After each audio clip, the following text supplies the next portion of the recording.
Muy buenos días a todas y todos. Sean bienvenidos a este nuevo ciclo de formación, Sínodo de la Sinodalidad.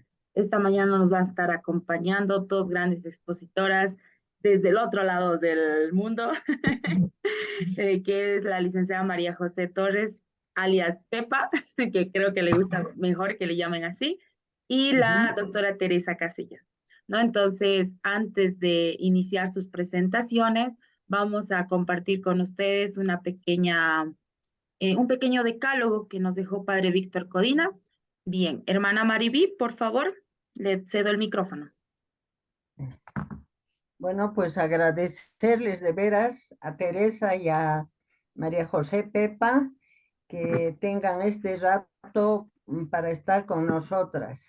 Yo creo que quienes estamos en este ciclo somos gente también con mucho interés, gente que busca, ¿no? Como formarse, como actualizarse y sobre todo como mujeres, ¿no? Entonces, a dos personas grandes con mucha experiencia, conozco a Pepa de muchos años y lo que ella dice no solamente lo dice, sino lo vive y lo escribe también. Ha escrito muchos libros y está muy comprometida con la iglesia y con los migrantes, ya nos va a decir ella.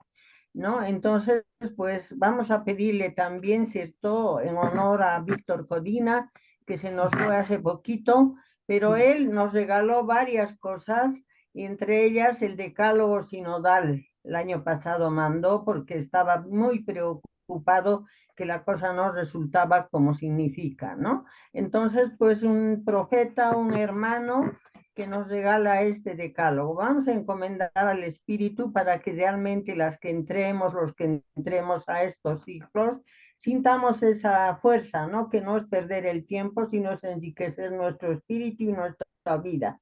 En el nombre del Padre, del Hijo y del Espíritu. También pedimos por los jesuitas, para lo que están viviendo en este momento, el Espíritu les fortalezca, les ayude y nos ayude también al resto de la iglesia, si somos sinodales, también somos parte de este problema, ¿no? Entonces, pues nada, vamos a rezar juntos estos dos. Cada sábado vamos a repetir, vamos a dar dos partes del decálogo. Juntas decimos, sínodo etimológicamente significa camino, comunidad en camino, implica dos dimensiones, comunitaria y la dinámica. Todas podemos Vale. leer. Implicado a la iglesia Iglesia Significa significa en nosotros, nosotros nosotros eclesial, comunidad comunidad la de Jesús comunidad de Jesús camina que hacia camina el hacia reino el reino de hacia el Dios. reino de Dios. Entonces también vamos a ver si realmente es así, no es así, qué estamos haciendo, qué búsquedas y inquietudes hay en cada rincón del mundo. Entonces, pues voy a presentar a Pepa con este de fondo, con esto que nos dice Víctor. Eh, Ella, ¿no? Es Pepa Torres, una amiga muy entrañable para mí. Me encantaría que estuviera en Bolivia. Yo creo que sería un gran aporte para la vida religiosa y para también para todo laico laica. Ella es teóloga, filóloga y educación social. Formó parte de la congregación apostólica del Sagrado Corazón de Jesús. Trabajó como profesora en el Instituto Superior de la Pastoral de Madrid y compaginó la docencia y la investigación teológica del activismo feminista en la lucha contra las fronteras, contra todos los migrantes, todo el mundo tan tremendamente cambiante que vivimos, ¿no? Eh, Actualmente forma parte del equipo de coordinación de la red Miriam de la espiritualidad ignaciana femenina y de la Revuelta de la Mujer de Madrid en la Comisión de la Sensibilización, Justicia y Reparación contra los Abusos de la Iglesia. Yo la conocí a Pepa, hemos hecho camino en el tema de espiritualidad ignaciana femenina y en otras cosas más. Doy testimonio de lo que realmente ella vive. Vive en comunidad intercongregacional en el barrio de Lavapiés, un barrio muy popular cerca en la Plaza del Sol en Madrid. Es activista en colectivo como la Red Interlavapiés Territorio Doméstico. Sus intereses teológicos se centran en el diálogo, fe y justicia, desde la perspectiva de las mujeres, mística y política, desde el enfoque de género, teología desde la periferia y diálogo intercultural, interreligioso. Sus publicaciones más recientes son La revuelta de las mujeres en la iglesia, ha escrito, sí, el 2022 y nos regaló también uno al CI. Las mujeres y el liderazgo en la iglesia, memoria e identidad eclesial, el 21. Teología de las fronteras, de amor político y cuidados en tiempos de incertidumbre, el 20. Recibir haciendo crónicas de periferias, el 17. Espiritualidad ignaciana, originalidad femenina, en Luz Casanova, su fundadora de su congregación, el 2014. Bueno, pues gracias. Eso y mucho más es Pepa. Muchas gracias, Pepa, por lo que eres, que también nos vas aportando, ¿cierto?, con tu vida y tu testimonio. Gracias. Teresa es otra también, ¿no? Una amiga que entrañablemente trabajan juntas y están muy metidas, ella laica, y desde su compromiso, ¿no? ¿Cómo puede ella también apoyarnos? No toda bautizada, tenemos la responsabilidad de humanizar nuestra iglesia y nuestro ser. Teresa Casillas Fiori es laica, casada y madre de 3 hijos. Mira, qué bonito. Doctora en bioquímica, hizo la tesis en neuroquímica y lleva más de 30 años dedicada a la educación. Realizó estudios teológicos en Buenos Aires, en el Instituto Cultural Religioso Superior, y recibió formación de la Escuela de Teología Ministerio Pastoral de Boston College. Pertenece a una comunidad cristiana de laicos en la parroquia Nuestra Señora de Guadalupe de Madrid. Ha trabajado con familias en situaciones de exclusión en Buenos Aires y en Madrid. Feminista, participa en la revuelta de mujeres con Pepa. Luego, de vuelta de mujeres en la Iglesia de Madrid, España, y es miembro del Comité Ejecutivo del Consejo Católico de Mujeres. Entonces tenemos aquí a 2 personas que desde la Iglesia, desde lo que son, nos van a ayudar a tomar conciencia y también, ¿cierto?, a enriquecer lo que ya tenemos para seguir caminando en esa dimensión, ¿no? Creo que hoy más que nunca necesitamos, ¿cierto?, escuchar testimonios, motivarnos, apoyar entre nosotras para que esto vaya, que nuestra iglesia está tan atravesada, nuestra sociedad está tan complicada, en nuestras sociedades, ¿no?, tan complicadas, que podamos dar sentido a lo que vivimos. Si no, ahí nos vamos a quedar llorando y creo que no vale la pena así, ¿no? Entonces, muchísimas gracias, Pepa, de veras, por todo lo que pones para estar con nosotras. Y gracias, Teresa, por lo que eres y cómo te has ido implicando también en otro país, cómo te has metido en lo que te toca vivir como familia. Muchísimas gracias, pues le doy la palabra a Pepa y aquí estamos para escucharte, para compartir contigo. Yo soy Maribí, misionera de Cristo Jesús. También soy la coordinadora del Centro Espiritualidad Ignaciana, ¿no? Entonces por eso me toca hablar y nada, estamos en eso y vamos a seguir escuchándonos y viéndonos. Muchas gracias a cada una. Bueno, muchas gracias a vosotras, a ustedes. Voy a combinar el vosotras con el ustedes a ver cómo lo consigo. Y nuevamente pedir disculpas por mi atraso, que ha sido cuestión del internet, ¿vale? Para mí, la verdad, es un gusto inmenso estar de nuevo con ustedes, con este centro de espiritualidad, porque, como ha dicho Maribí, somos amigas desde hace tiempo, compartimos cosas muy profundas y bueno, sé de vosotras, sé de ustedes por ella.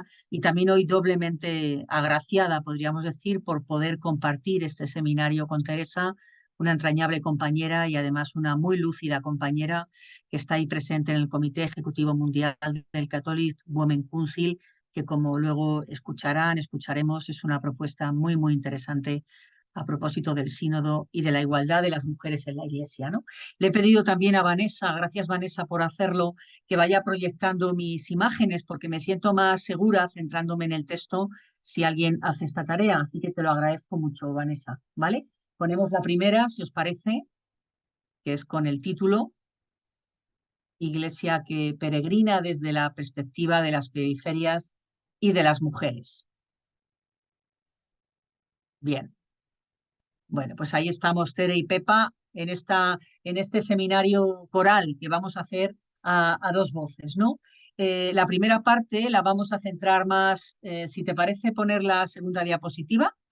La primera parte, como digo, la vamos a centrar más en esa iglesia que peregrina en las periferias sociales y existenciales, y la segunda lo vamos a hacer en esa realidad concreta, periférica, que seguimos siendo las mujeres en la iglesia, ¿no?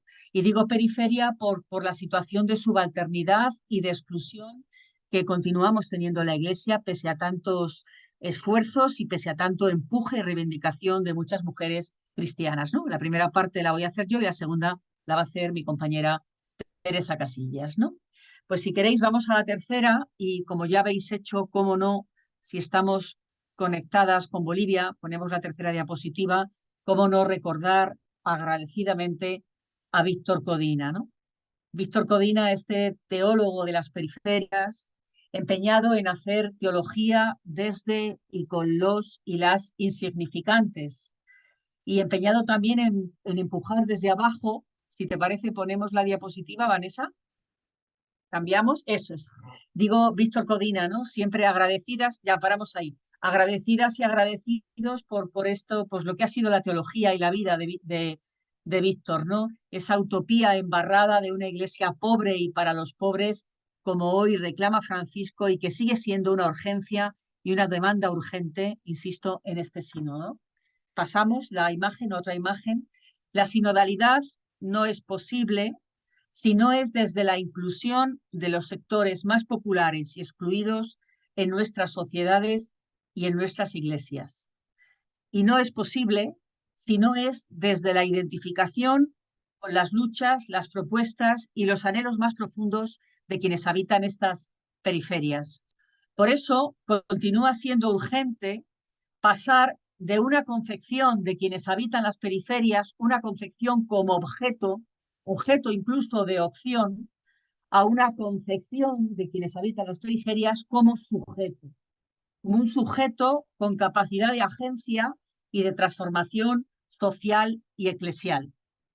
Pasamos a otra diapositiva. Por lo tanto, la Iglesia que peregrina en las periferias, estamos empeñadas en buscar el reino de Dios y su justicia, convencidos que lo demás se irá dando por añadidura. Pero por eso el reclamo que hacemos de sinodalidad y de esa impostergable renovación y conversión eclesial, como dice Francisco, insistimos, no puede ser indiferente al clamor de las periferias sociales y existenciales. Y esto lo decimos dentro de un contexto histórico mundial. Voy a decir alguna nota, ¿no? Alguna nota muy, muy breve. Le pido a Vanessa que cambie la imagen, por favor. Una breve nota sobre nuestro contexto mundial, ¿no? Como señala la antropóloga feminista, ecofeminista Yayo Herrero, vivimos en un mundo que está en guerra contra la vida. Y en guerra contra la vida no solo por la guerra de Ucrania y las más de una docena de guerras invisibles, que no son noticia, por lo menos en el norte, sobre todo si acontecen en el sur, ¿verdad? Sino porque lo que está en guerra es el capitalismo neoliberal, como dice Francisco, un sistema que mata y que atenta contra las bases mismas de la materialidad de la vida, generando un abismo de desigualdad y de pobreza por desposesión de bienes comunes y conduciendo al planeta al colapso climático, ¿no? Esto es importante, este es el contexto, ¿no? Pero es verdad que como personas creyentes no podemos olvidar que el trigo y la cizaña crecen juntos y que junto al dolor y la impotencia estamos siendo también testigos en todos los lugares del mundo, ¿verdad?, de inmensas generosidades y dinamismos creativos que están generando tramas comunitarias en defensa y en el cuidado de la vida más vulnerada. Y esto acontece así de sur a norte del planeta, ¿no? Colectivos, la mayoría de ellos formados por mujeres, empeñados en poner en el centro la vida, la esperanza, la alegría, ¿no? Ese es el contexto, ¿no? Y desde ese contexto, avanzamos otra diapositiva, desde ese contexto, como iglesia, seguimos urgidas a ser iglesia en salida. Iglesia en salida y no en repliegue. Y esto hay que seguir diciéndolo, no en repliegue. ¿Y por qué? Porque confesamos a un Dios que no es estático, sino que es dinámico, que no es meta, sino camino, que no nos arregla nada, pero que nos sostiene en todo, que no es certeza, sino búsqueda incómoda en la que se nos ofrece como nube para que no nos equivoquemos, ¿no?, en esa travesía del desierto mundial que estamos atravesando en este sistema que mata, como he dicho antes, ¿no? Y se nos revela también como fuego cuando la oscuridad nos paraliza, ¿no? Momentos de oscuridad y de dureza tan fuertes como, por ejemplo, ha vivido recientemente Bolivia, ¿no? Bien, pues es este Dios, el Dios de Abraham, de Sara, de Moisés, de Miriam, de María de Nazaret, de María de Magdala, de Pablo de Tarso. Es el que nos recuerda que solamente podemos atravesar la historia en compañía, en comunidad, y escuchando el grito y el clamor de los últimos y de las últimas. Y ahí se nos ofrece también como respiro y como aliento. Es el Dios del éxodo. Y por lo tanto, estamos urgidas a vivir la búsqueda de esta sinodalidad, sabiendo que hemos hecho un camino, pero sabiendo que queda mucho por avanzar hasta que no haya primeros ni últimos, ¿no? Pero ¿qué es esto de las periferias? Vamos a hacer un poquito de significado compartido y pasamos de imagen, ¿vale? Perfecto. La periferia, desde una perspectiva antropológica y social, es la manifestación de la alteridad.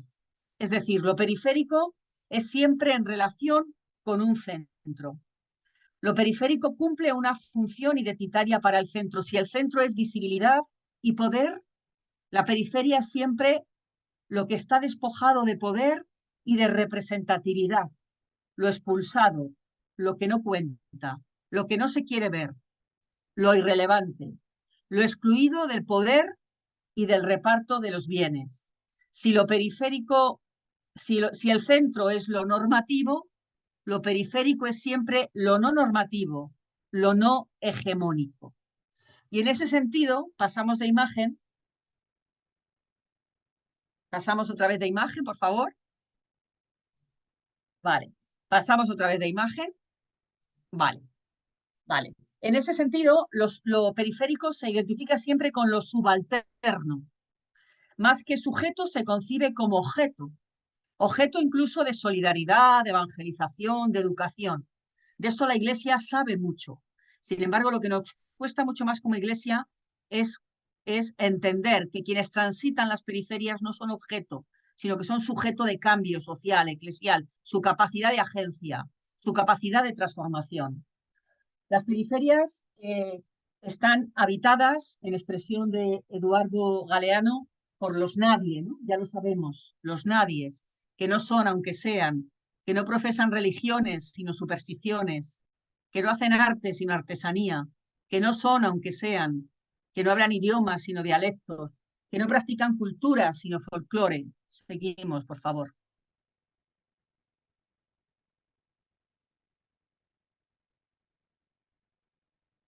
¿Me oís? ¿Sí?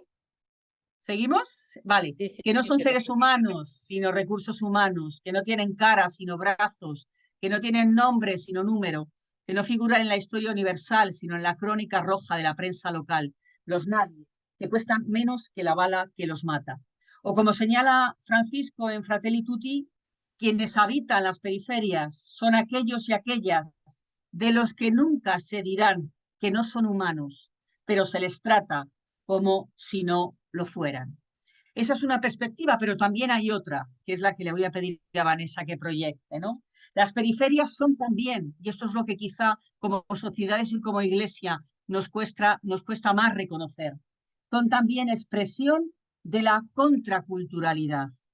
Son también las realidades que reivindican que es necesario otro orden social, otro orden cultural, orden económico, que no excluya, que no expulse. ¿Por qué? Porque desde las condiciones de vida de las periferias se hace imprescindible imaginar, inventar lo alternativo, inventar caminos que hagan posible la justicia, la inclusión, la reconciliación que les es expropiada. Por eso las periferias son también percibidas por el poder hegemónico, por los centros, como amenazante, como realidad a controlar, porque son siempre heterodoxia, ¿no? Pero las periferias tienen también una perspectiva teológico-espiritual, que es a la que me voy a referir ahora, ¿no? Y es que desde esta perspectiva, las periferias son el lugar privilegiado de la revelación de Dios. Son el lugar de la encarnación de Dios, donde la palabra se revela de forma privilegiada, asumiendo lo débil, lo despreciado del mundo y generando desde ahí otra humanidad, otras relaciones, otro mundo posible. Son, por tanto, un lugar privilegiado de la salvación universal que, por serlo, se encarna en un periférico. Porque no podemos olvidar, y pasamos imagen, algo que con frecuencia hacemos, y es que Jesús de Nazaret fue un periférico. Nace y muere fuera de la ciudad, se desplaza con su familia como un refugiado huyendo de un genocidio. Pasamos, por favor, imagen. Es Galileo y como tal no se espera nada bueno de él desde el centro. Es percibido como una amenaza desestabilizadora para el poder religioso político. Es juzgado injustamente, como tanta gente hoy de las periferias. La justicia siempre está de parte de los ricos, esto no lo podemos olvidar, hay que hacer justicia para los pobres y con los pobres. Y es condenado a muerte por blasfemo, diríamos hoy, como un antisistema, ¿no? Por ello, y avanzamos otra vez, por ello las periferias son ámbitos de la realidad donde la presencia de Cristo se desvela con mayor desnudez y desafío. Son situaciones y contextos límites que se presentan como un grito de Dios, como una zarza ardiente también a la propia Iglesia y que urge a la conversión y a la transformación personal, social y estructural, y que nos hacen descubrir, como a Jacob, que quizá Dios estaba en ese lugar y nosotros no lo sabíamos, ¿no? Desde las periferias se nos revelan nuevos matices de Dios que nos pueden llevar a vivir la experiencia de perplejidad y asombro, como al mismo Job. Ahora te han visto mis ojos. Y en ellas se nos da a conocer un Dios que no es mágico ni solucionador, que no es el Dios de la retribución, sino la presencia incondicional en el misterio de la vida de los pobres. No porque se lo merezcan o no, sino porque precisamente son empobrecidos y empobrecidas, ¿no? Esto es fundamental. El Dios de Jesús, avanzamos, es el Dios de las periferias. Avanzamos otra vez. Y por eso no podemos avanzar una iglesia en sinodalidad si no es escuchando sus clamores y sus esperanzas y sus reivindicaciones. Digo que el Dios de Jesús es el Dios de las periferias porque es el Dios de los esclavos que se ponen en marcha con la fuerza del Espíritu, atravesando el desierto de lo desconocido en camino hacia la tierra prometida, ¿no? Hacia la tierra que clama la leche y la miel de la justicia, de la inclusión, del fin del racismo, del fin del colonialismo, podríamos decir, ¿no? El Dios de las periferias también es el Dios que abandona el templo para ponerse a la cabeza de su pueblo cuando es deportado, como nos dice el profeta Ezequiel, cuyo culto es la práctica de la proximidad y la misericordia. Es el Dios para el que no hay un lugar físico privilegiado para adorarle, sino una actitud en espíritu y en verdad. Avanzamos otra diapositiva. Por ello, la liberación de quienes son descalificados por el poder religioso, por el poder político, como excluidos, como expulsables, como heterodoxos.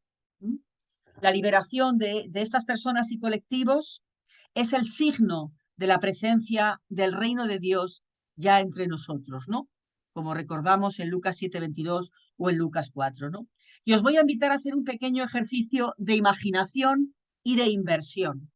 A menudo solemos preguntarnos ante la realidad de sufrimiento que acontece en las periferias sociales, solemos preguntarnos cómo mira Dios a esta persona, ¿no? Cómo mira Dios la realidad del sufrimiento, cómo mira Dios la realidad de que hay territorios donde no llega agua, donde hay territorios donde la gente se ve obligada a migrar, donde hay territorios marcados por el racismo, por ejemplo, ¿no? Donde hay territorios, ¿verdad?, marcados por la miseria, ¿no?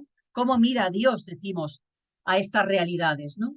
Pero quizá nos tenemos que hacer la pregunta al revés, como iglesia todavía. ¿Cómo nos está mirando Dios a nosotros, a nosotras? ¿Cómo nos mira Dios a las comunidades creyentes desde los ojos de quienes habitan las periferias? Y al hacerlo se nos desvela una realidad perversa, y es que no todas las vidas valen lo mismo. Por eso, al mirarnos Dios desde quienes habitan las periferias, nos recuerda que existe una diferencia fundamental en la humanidad. La de quienes dan la vida, por supuesto, y la de aquellos para quienes vivir cada día es un milagro de supervivencia y de resiliencia. O dicho de otro modo, la de aquellos y aquellas cuyas vidas son preciadas para la libertad del mercado, para el consumo, para el capital, para el bienestar de unos pocos, y la de aquellos que transitan las periferias, que las habitan, que son los y las descartables, ¿no? Como leíamos en el poema de Galeano, aquellos y aquellas cuyas vidas valen menos que la bala que los mata, que el banco que los desahucia o que el balance económico de la empresa que compra sus tierras o su agua para privatizarla, ¿no? Porque ser humano hoy, diríamos, como dijo hace ya casi 30 años John Sobrino, se sigue historizando hoy en según se pueda comer o no comer, circular libremente por el mundo con un visado sin ningún problema o alcanzando la muerte en cualquier frontera en el intento de cruzarlas o terminando en el infierno de la trata. Pero su mirada, la mirada de Dios a través de las personas que habitan las periferias, tiene también la capacidad de hacernos descubrir como iglesia que las periferias no son solo lugares de carencia, sino son también realidades de creatividad y de derroche evangélico. No son solo realidades de violencia y bronca, sino también de sensibilidad, de ternura, de fiesta, de banquete, aunque no se pueda asegurar quizás comer mañana. Como nos recuerda la mujer que ungió a Jesús con perfume bajo la mirada escandalizadora de aquellos que son esclavos de la ley y el orden y se resisten a la desmesura como lógica del reino. Por eso, dejarnos mirar hoy por quienes habitan las periferias como iglesia nos abre a nuevas significaciones y claves de sentido, imprescindibles para avanzar en sinodalidad. Nos recuerdan que es urgente dar a luz una iglesia nueva, donde se sientan con derecho a estar en ella. Una iglesia comprometida también en la creación de otro mundo posible, desde abajo, entre muchos y muchas, desde la diversidad de identidades y culturas. Por eso, no sostener la mirada de quienes habitan las periferias, no sostenerla como sujetos, insisto, y no como objetos de opción, ¿verdad? Nos hace cómplices del ocultamiento de tanta vida sumergida y de oprimir la verdad con la injusticia, como leemos en la carta a los romanos. Pero, ¿qué nos dice la doctrina social? ¿Qué nos dice la doctrina social de la Iglesia más reciente sobre quienes habitan las periferias, que pueden ser un aprendizaje fundamental a la hora de avanzar en la sinodalidad, contando con las personas que habitan en estas realidades? Lo primero que nos dice es que las periferias son consecuencia de la violencia y la injusticia estructural y de una economía y una cultura que mata, del descarte. Y por tanto, como Iglesia, necesitamos comprometernos con ellos y con ellas, pero también con otras redes y colectivos, no solo eclesiales, también civiles, sociales, en la denuncia y en la transformación de estas estructuras que generan pobreza, desigualdad y desastre ecológico. Necesitamos, por tanto, amar políticamente. La iglesia que somos y que muchas veces predicamos, intentamos practicar el amor, necesitamos recuperar un déficit que tenemos, y es que el amor es también político. Y esto nos lo recuerda también Francisco en muchos textos, en Fratelli Tutti, pero mucho antes, en Laudato Si, ¿no? Con este texto tan sugerente que vamos a ver ahora. Lo proyectamos, Vanessa, por favor. El amor, lleno de pequeños gestos de cuidado mutuo, es civil y político. Se manifiesta en todas las acciones que procuran construir un mundo mejor. El amor a la sociedad y el compromiso por el bien común son una forma excelente de la caridad, que no solo afecta a las relaciones entre los individuos, sino a las macrorelaciones, a las relaciones sociales, económicas y políticas. Avanzamos y un paso más, da Francisco. El amor social es la clave de un auténtico desarrollo, el amor social, el amor político, y ha de ser la norma constante y suprema de la acción. El amor social nos mueve a pensar en grandes estrategias que detengan eficazmente la degradación ambiental y alienten una cultura del cuidado que impregne toda la sociedad. Y esto es muy importante, y pasamos a la siguiente diapositiva. Esto es muy importante porque el cristianismo entonces, cuando puedas, Vanessa, pasa, el cristianismo entonces no tiene vocación de sacristía. El lugar de los cristianos y las cristianas no es la sacristía, ni siquiera el templo. El templo es el lugar de encuentro, sino que el cristianismo tiene vocación de plaza pública. Se parece más, podríamos decir, a un patio de vecinos, a una plaza popular, que a un club privado.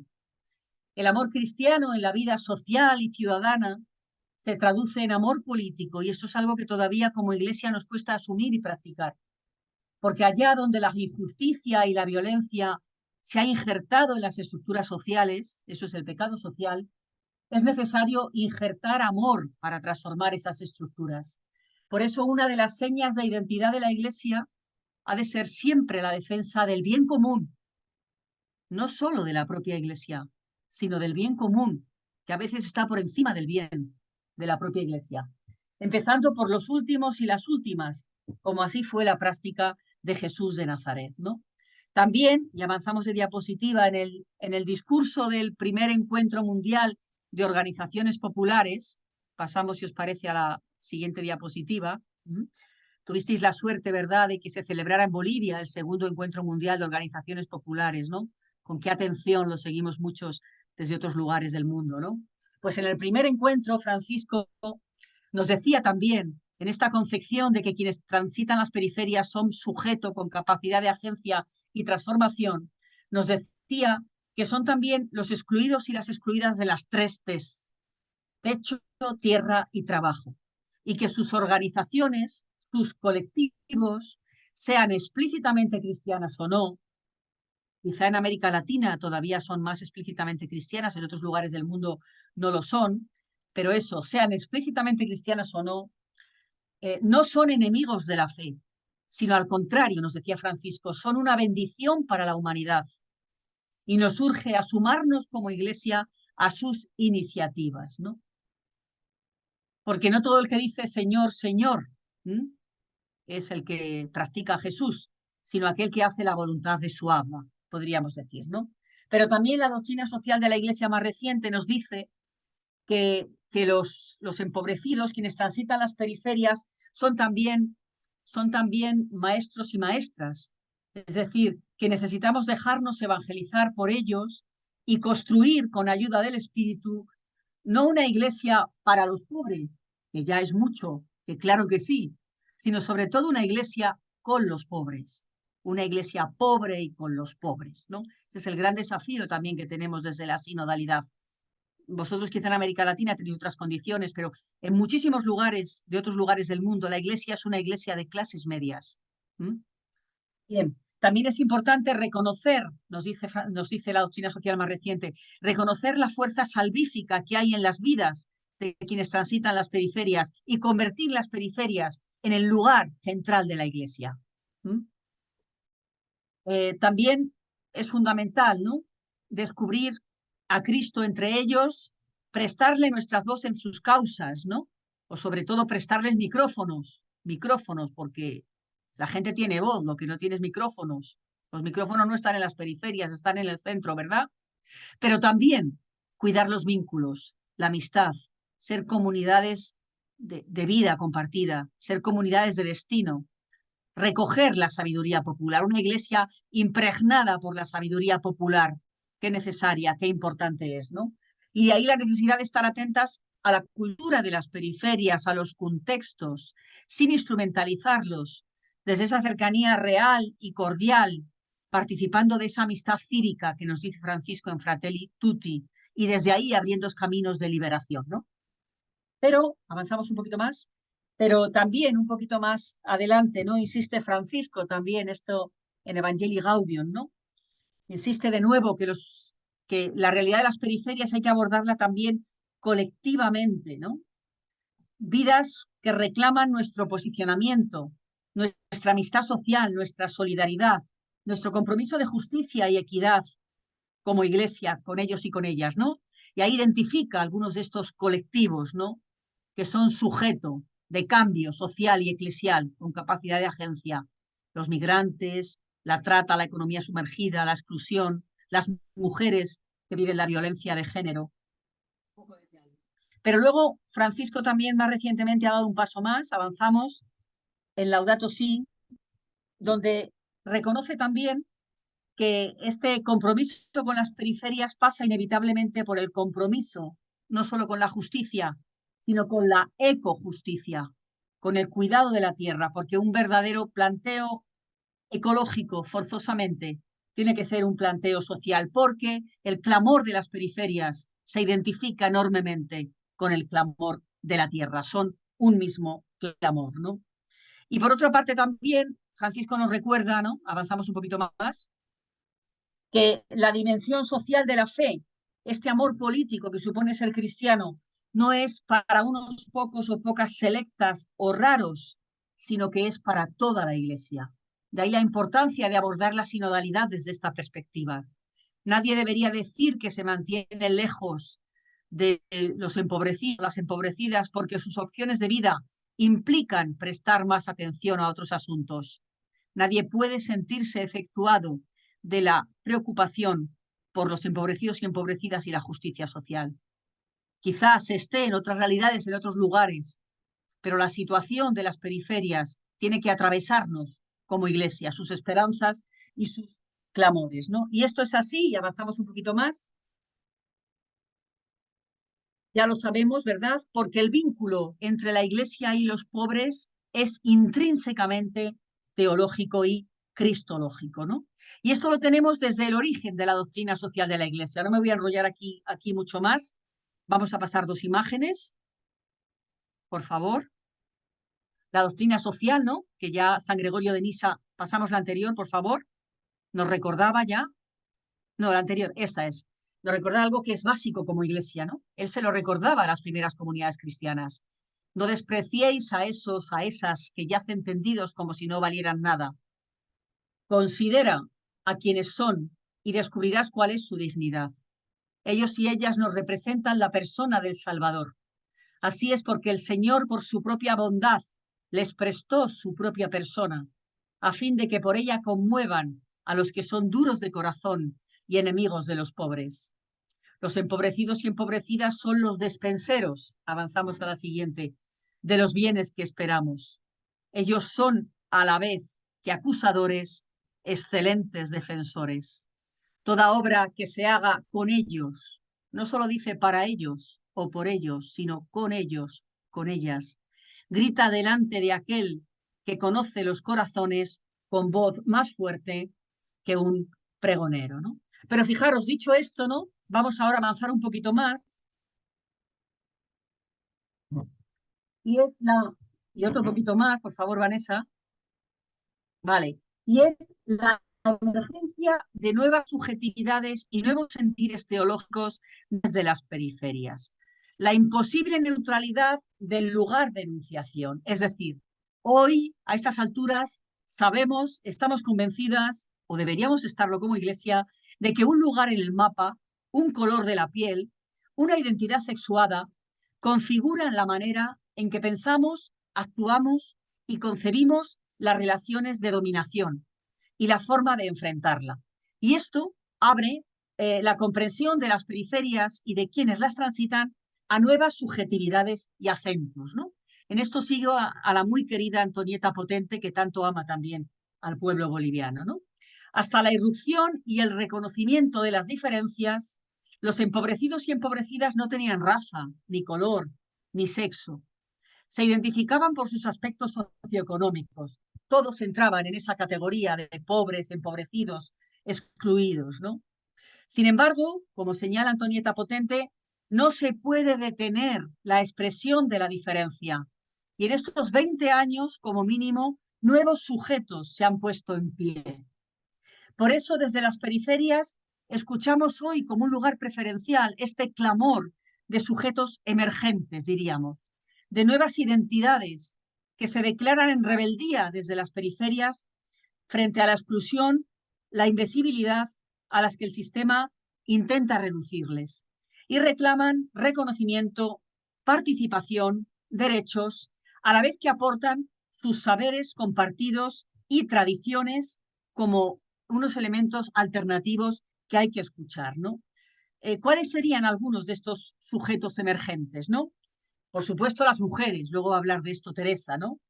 Los y las desplazadas y desplazados, los migrantes, los refugiados, los sujetos de la movilidad humana por causas económicas, ambientales, religiosas, las comunidades indígenas, las poblaciones autóctonas, las personas marginadas por su orientación sexual o abusadas por la violencia patriarcal, las personas discriminadas por su color de la piel, por su origen étnico.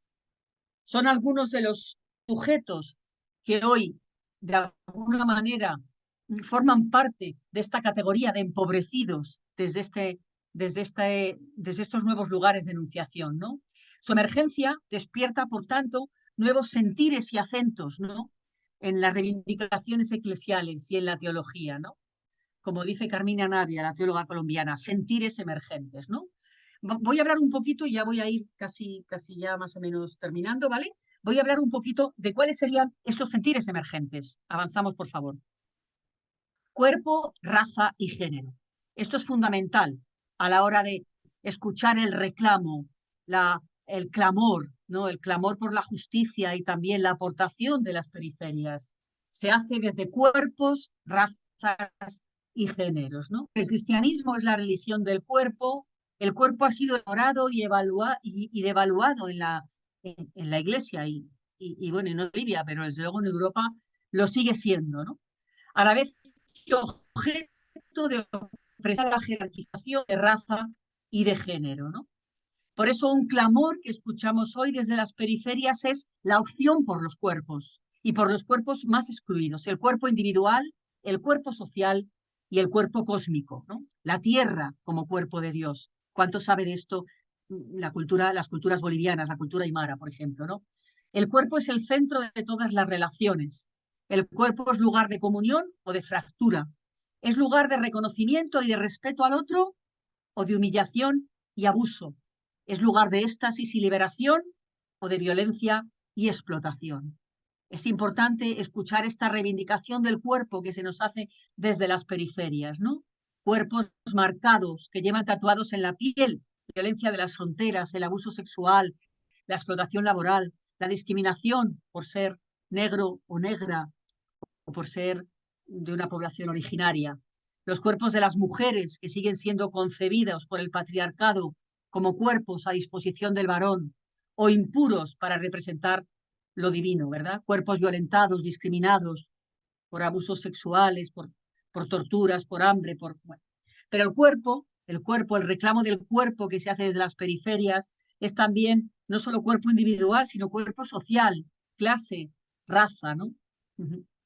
La reivindicación del cuerpo supone valorar el pluralismo, la diversidad. Decir no a los cuerpos hegemónicos. Los cuerpos hegemónicos son blanco, varón, adinerado y occidental. Esto lo gritamos también hoy en Europa. No queremos ese paradigma de lo humano. La diversidad de la humanidad, ¿no? La salida de un universalismo abstracto, que en realidad no es más que el universalismo masculino, blanco y occidental, para entrar en la diversidad de lo que significa ser humano y ser humana hoy, ¿no? Y desde ahí también el reclamo a superar el miedo a la diversidad, por supuesto, pero también a la sexualidad, a la afectividad y al placer y su reconocimiento como bendición de Dios. Y un último reclamo en esta referencia al cuerpo es la tierra como cuerpo de Dios, ¿no? La madre tierra también como un sujeto oprimido, expoliado, ¿no? Que incluye el grito de los empobrecidos y las empobrecidas, porque quienes viven en más interdependencia con ella, ¿no? Esto que nos recordaba, ¿no? Y nos ha recordado siempre con su vida, Cáceres, ¿no?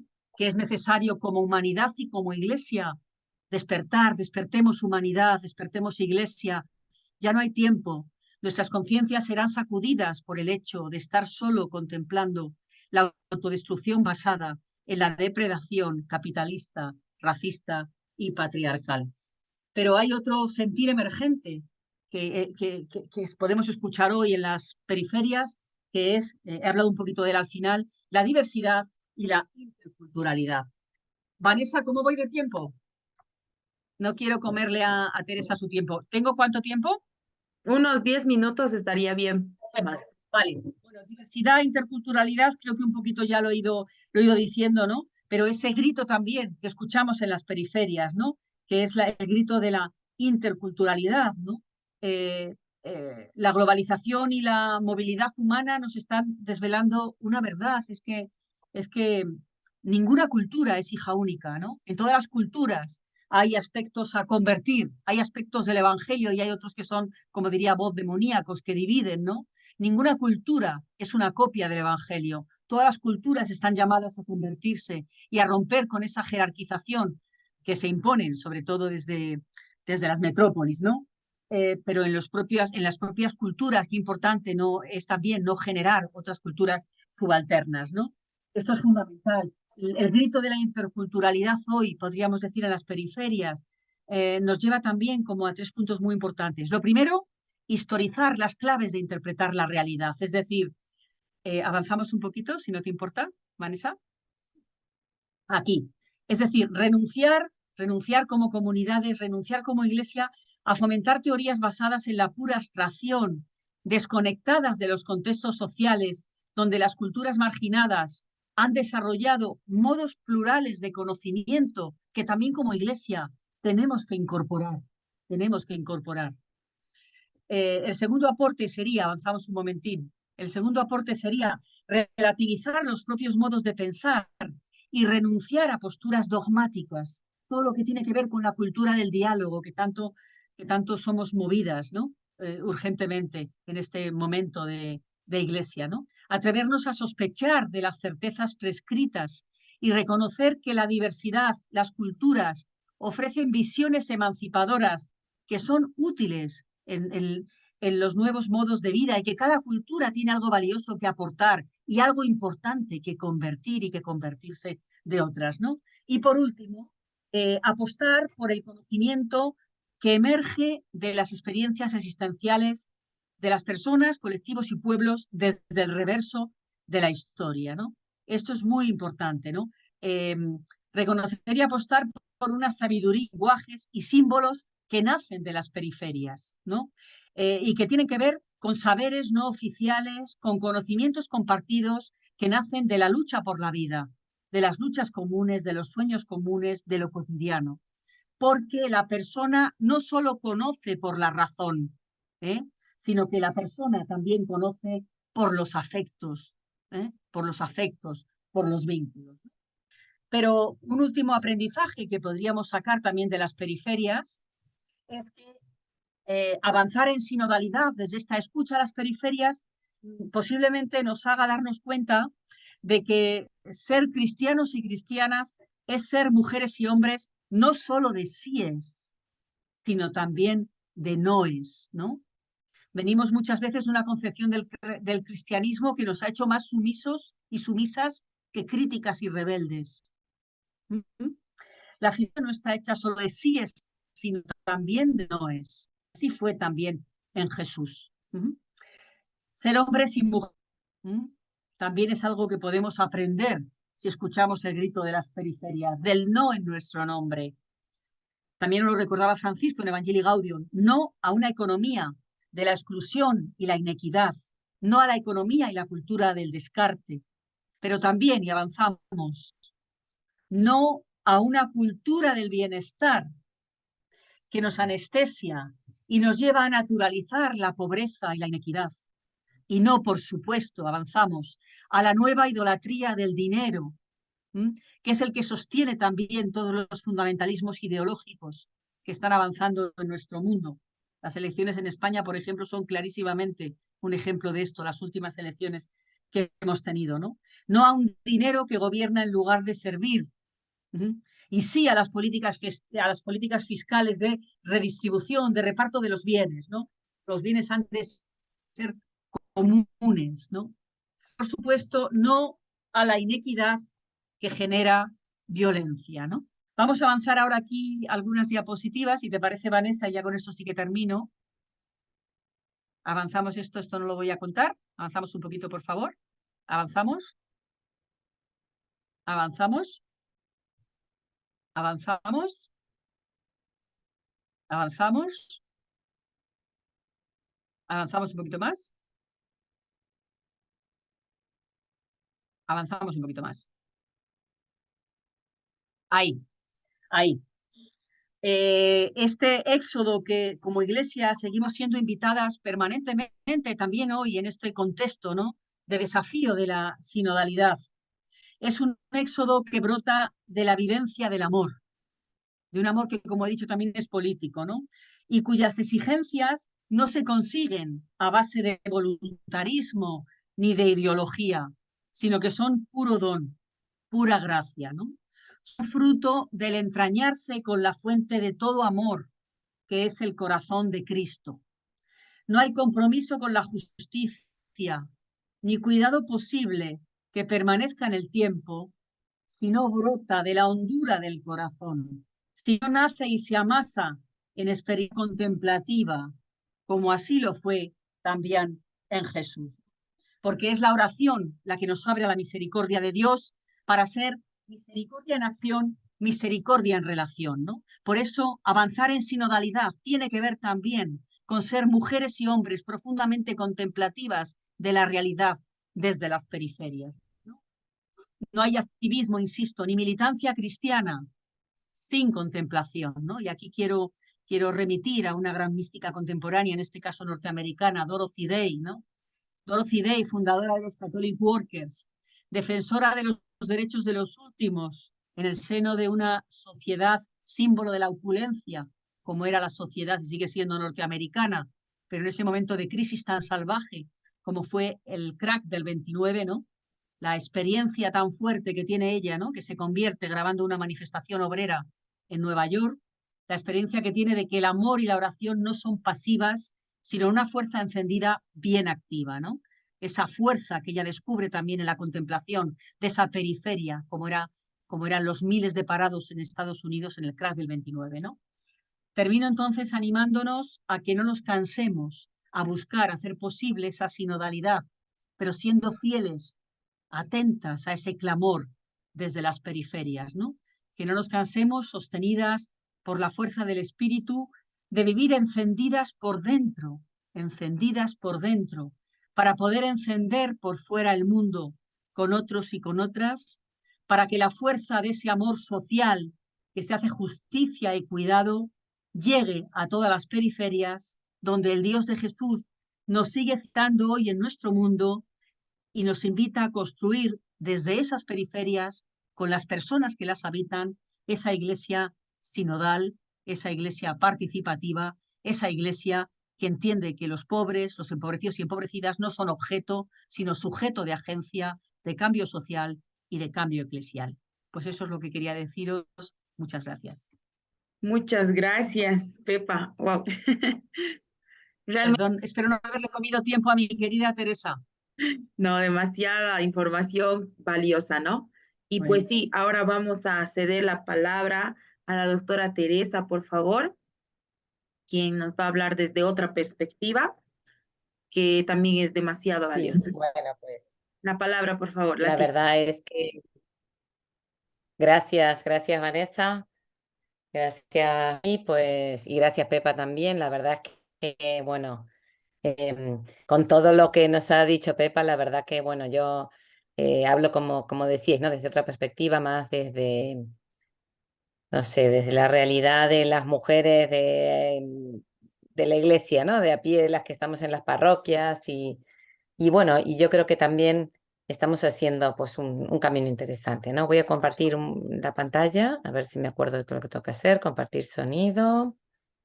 Entonces, como les decía, bueno, lo primero, la verdad, es que agradecer infinitamente esta posibilidad de estar aquí compartiendo con ustedes. La verdad que es un orgullo, bueno, es un honor y un privilegio estar en esta mesa con Pepa, con todas vosotras, con todas ustedes y sobre todo, bueno, con el número de voces que van a participar de este seminario. La verdad es que me hace mucha ilusión es un honor para mí, ¿no? A ver si puedo ahora poneros a vosotras. Bueno, no importa, no puedo ver. Bueno, la verdad es que este título que proponían de Iglesia que peregrina desde la perspectiva de las mujeres y las periferias es realmente sugerente, ¿no? Yo pensaba en esto todo esto que nos estaba contando Pepa, ¿no? De las periferias y cómo las mujeres en la iglesia y en la sociedad realmente estamos en una periferia, ¿no? Como decía Pepa, porque lo central parece que es el pensamiento femenino, el pensamiento masculino y todo lo que se asigna a la identidad masculina, ¿no?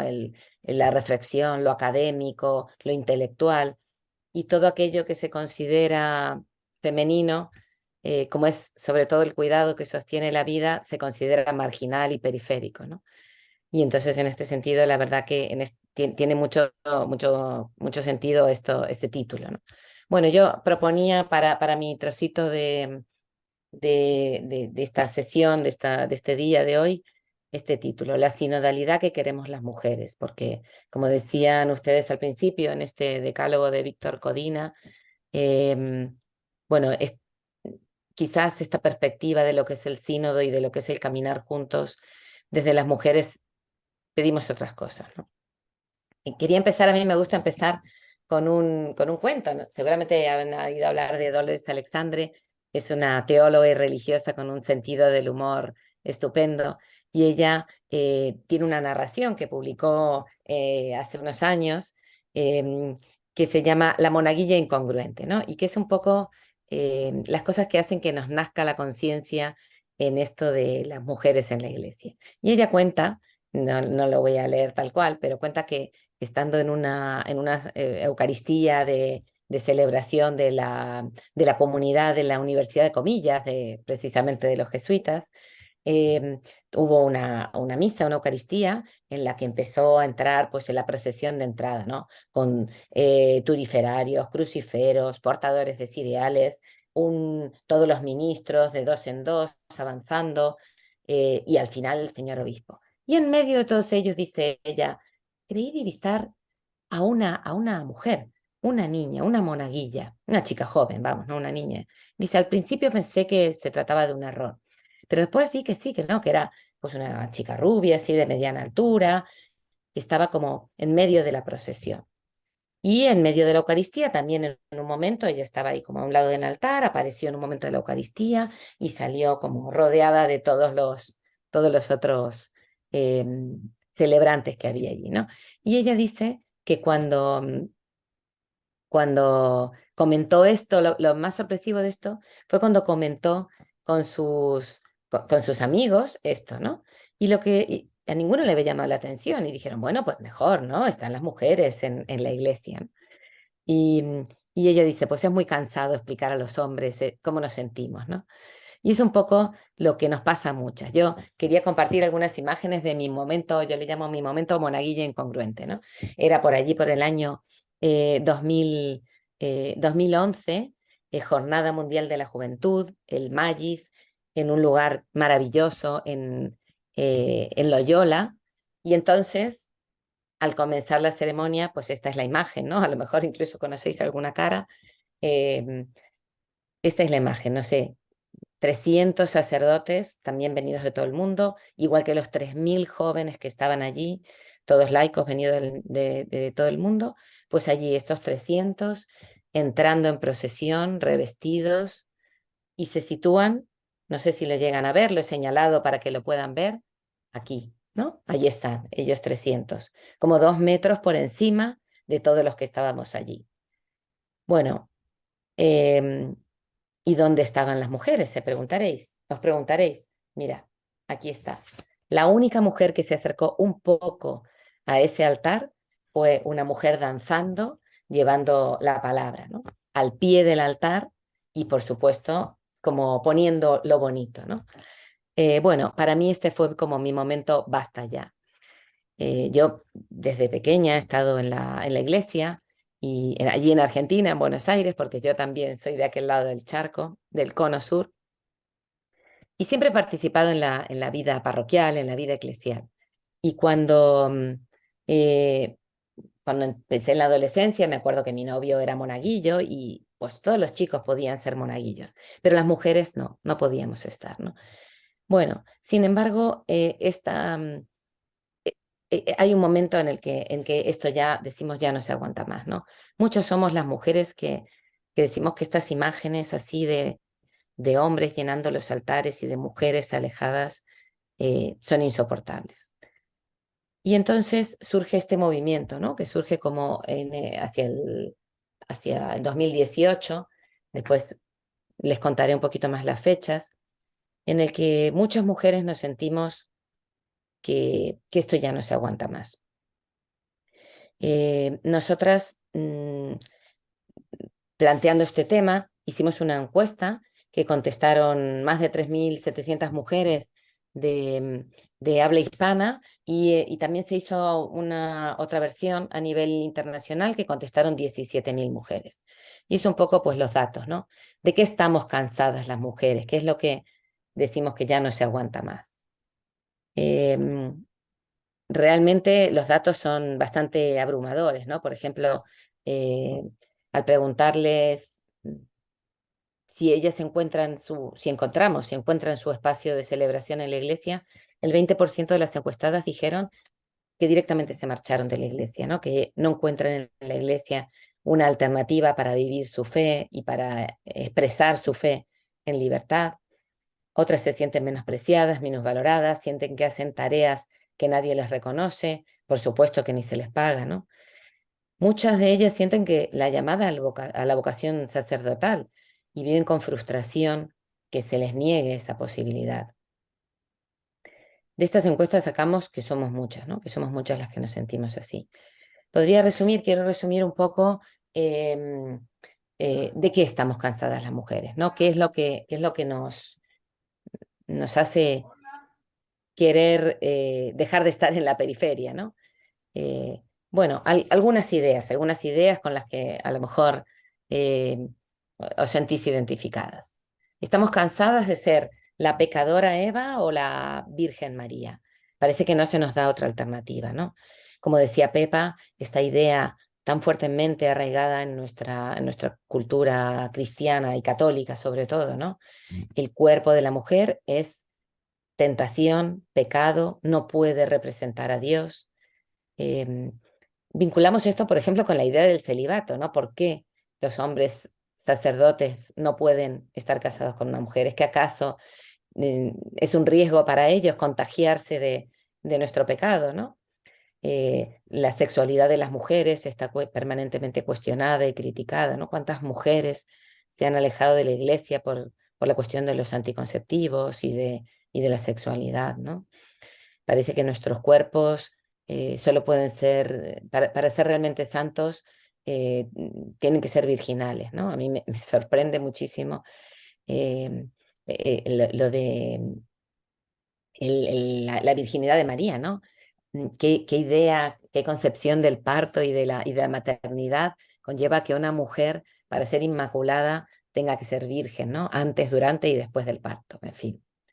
Y sobre todo esta idea, ¿no? De que el cuerpo de la mujer no puede ser signo de Dios, no puede representar a Dios en el sacerdocio porque parece que es un cuerpo pecaminoso, ¿no? Estamos cansadas también de un lenguaje masculino de Dios, un lenguaje, como decían también Pepa antes, ¿no? Colonialista, blanco, un lenguaje medieval en el que Dios es Señor, un lenguaje alejado a la mayoría ya de las personas, ¿no? Que no se sienten identificadas, sobre todo las mujeres, ¿no? Y sobre todo las mujeres jóvenes. ¿Por qué Dios no puede ser mujer y negra, ¿no? Como había una campaña en Estados Unidos que decía, he conocido a Dios, ella es negra.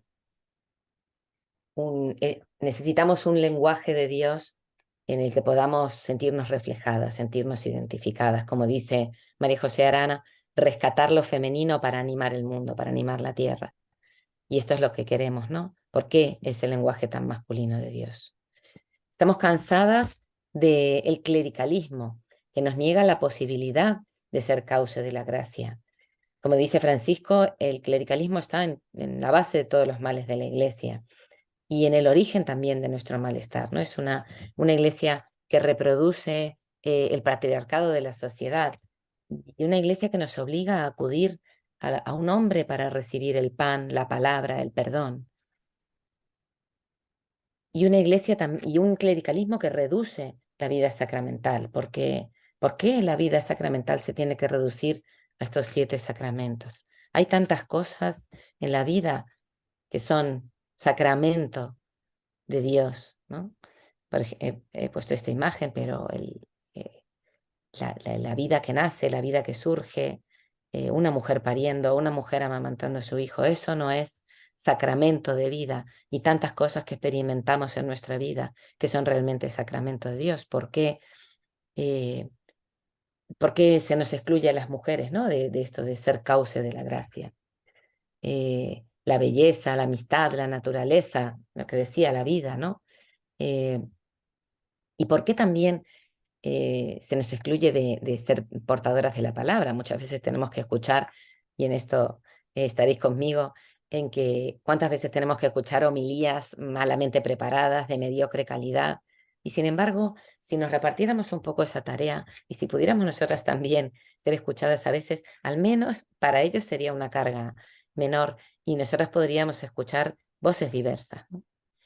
El clericalismo nos excluye de la toma de decisiones, decía Lucheta Scarafia. Somos tan imprescindibles como invisibles, este genio de la mujer del que se habla y que ya estamos un poquito cansadas del genio de la mujer, ¿no? Lucheta Scarafia, fue una de las mujeres que participó en el Concilio Vaticano II, y ella escribió un libro que se llamaba Desde el último banco, porque es así como nos sentimos las mujeres, ¿no?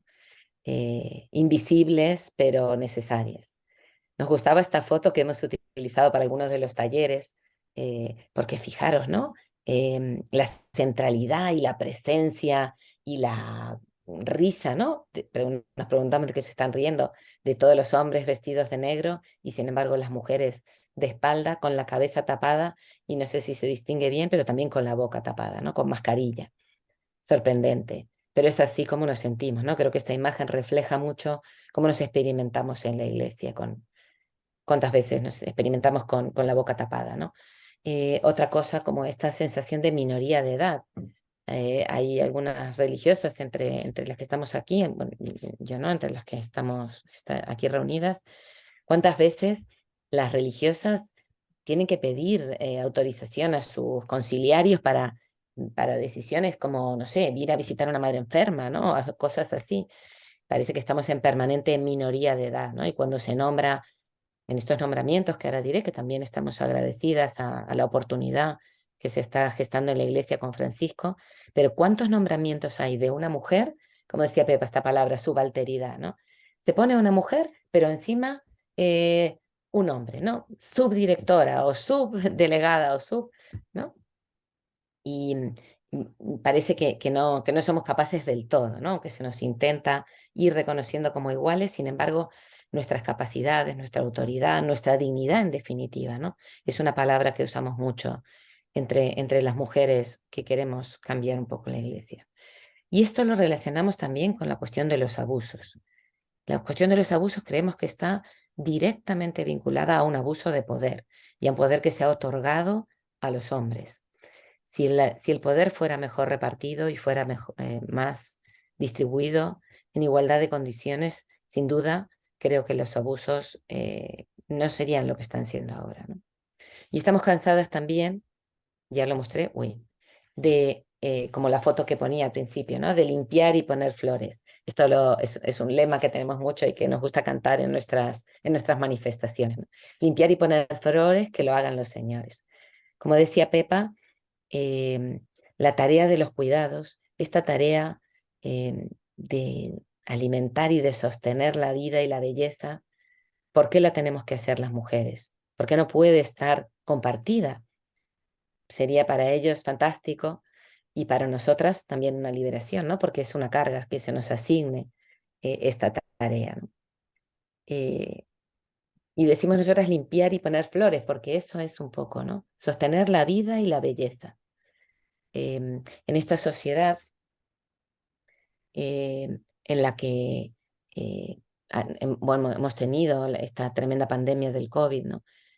Sin embargo, la pandemia nos ha enseñado cosas, nos ha dejado cosas. Y una cosa muy importante es que cuando estábamos en lo peor, encerrados y, y no podíamos salir, nos dimos cuenta de qué poco importante era en ese momento las tareas intelectuales, incluso los políticos, los gobernantes, se quedaron sin palabras y no sabían qué hacer y estaban impotentes. ¿Y quiénes contaban? Los que nos vendían la comida, los que atendían a nuestros mayores, los que, bueno, en definitiva, los que sostenían la vida, ¿no?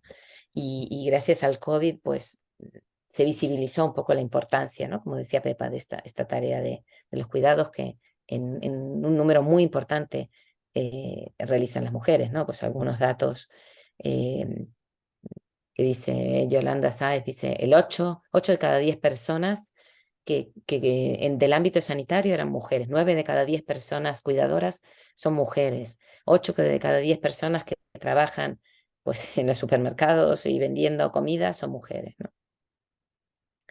En fin, estamos cansadas de que se nos asigne la tarea de los cuidados. Y estamos cansadas y revueltas. En España, a este movimiento de querer cambiar la iglesia, de querer trabajar por la dignidad y la igualdad en la iglesia, le hemos llamado la revuelta de mujeres. A veces se nos ha cuestionado un poco este nombre, ¿no? De revuelta, pero realmente es un nombre que refleja muy bien lo que queremos, porque nos sentimos revueltas, ¿no? Como cuando algo te cae mal en el estómago y tienes la tripa revuelta. Así nos sentimos, ¿no? Físicamente revueltas y también queremos una revuelta, ¿no? Los grandes cambios en la vida se han dado por revueltas, por revoluciones. Y de alguna manera es lo que queremos, ¿no? Recrear. Bueno, os voy a poner un vídeo muy cortito que hicimos para nuestra última... el 8 de marzo solemos hacer una movilización y entonces hay un pequeño vídeo de una acción que hicimos como al estilo de Greenpeace. La pongo un momento para compartirla. Vanessa, si no se escucha, me avisas, por favor. Ok, ok.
Bueno, esto es un poco una pequeña muestra. Después tengo otro vídeo cortito también que cuenta un poco el final de este recorrido, de este camino, ¿no?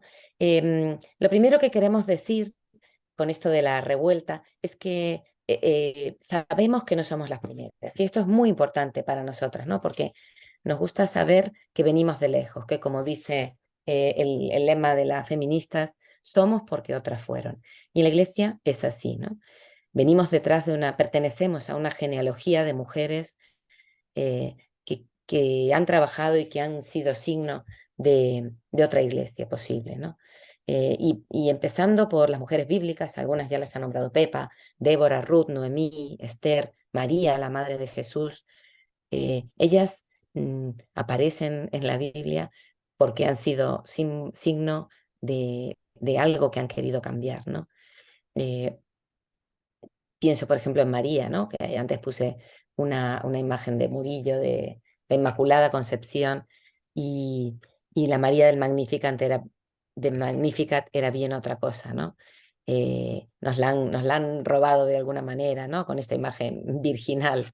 Y ella era una mujer transgresora, que creía en un Dios que derribaba del trono a los poderosos y enaltecía a los humildes, ¿no? Bueno, junto con María, tantas otras que formaban parte de la comunidad de Jesús, eh, de María Magdalena también, ¿no? Tan denostada y tan convertida en mujer pecadora, cuando realmente era una mujer líder de su comunidad y poderosa, ¿no? Las amigas de Jesús, Marta y María de Betania, la mujer del perfume, la cananea que convirtió a Jesús. Y esa es la comunidad que fundó Jesús, una comunidad de iguales en la que no había hombres y mujeres unos por encima de otros, ¿no? Sin embargo, pues nos han borrado esas mujeres, ¿no? En las primeras comunidades también lo mismo, ¿no? Junia, Febe, Priscila, Tecla, mujeres que eran diaconisas, que se sabe que lo eran, ¿no? Y en la historia de la iglesia, tantas otras. eh, Margarita Poret, por ejemplo, quemada por la Inquisición, tantas otras mujeres cuyos escritos se han borrado, han desaparecido, ¿no? Hildegarda de Bingen, pues sus escritos fueron quemados. Mary Ward, y tantas mujeres también que intentaron, por ejemplo, fundar instituciones al estilo de San Ignacio y que en su momento no se les permitió, ¿no? Podemos pensar cada una en las fundadoras de sus diversas congregaciones, que sin duda la mayoría de las fundadoras fueron mujeres revolucionarias para su tiempo, ¿no? En definitiva, sabemos que no venimos de cero, sabemos que no somos las primeras. Y en este sentido, estos últimos años, antes de que Francisco lo propusiera, decidimos algunas iniciar un camino de sinodalidad. Y decidimos iniciar esto que le llamamos de alguna manera el sínodo de las mujeres. Más o menos en el 2018, creemos que esto es un contagio, ¿no? de lo que es el camino en la sociedad, ¿no? El feminismo a nivel mundial tuvo un momento de auge muy importante, ¿no? Y más o menos por esa fecha, al final del 2019, surgen unos cuantos movimientos feministas dentro de la iglesia, ¿no? En Europa, María 2.0, Voices of Faith, Todas Apóstoles, Dona por la Chiesa, distintos lugares de Europa. Y en España surge la revuelta de las mujeres. Bueno, con todos estos movimientos, algunas de ellos, algunas de las líderes de estos movimientos, dicen, ¿por qué no unirnos, ¿no? Y entonces crean esto que llamamos el Consejo de Mujeres Católicas, Catholic Women Council. De las mujeres católicas decimos, pues queremos algo distinto, ¿no? Y entonces se crea esta organización que es como un paraguas, una red, digamos, más que paraguas, una red de organizaciones. Y decidimos en enero del 20 iniciar un camino sinodal. Nuestra idea al principio, la idea que como surgió era tener un encuentro en Roma, hacer una peregrinación, le llamábamos, hacia Roma, para reunirnos la primavera del 21. Evidentemente esto no fue posible porque vino la pandemia y coartó esta posibilidad. pero decidimos seguir caminando virtualmente. Y en medio de todo, después de esto, al poco, Francisco convocó el sínodo de la sinodalidad.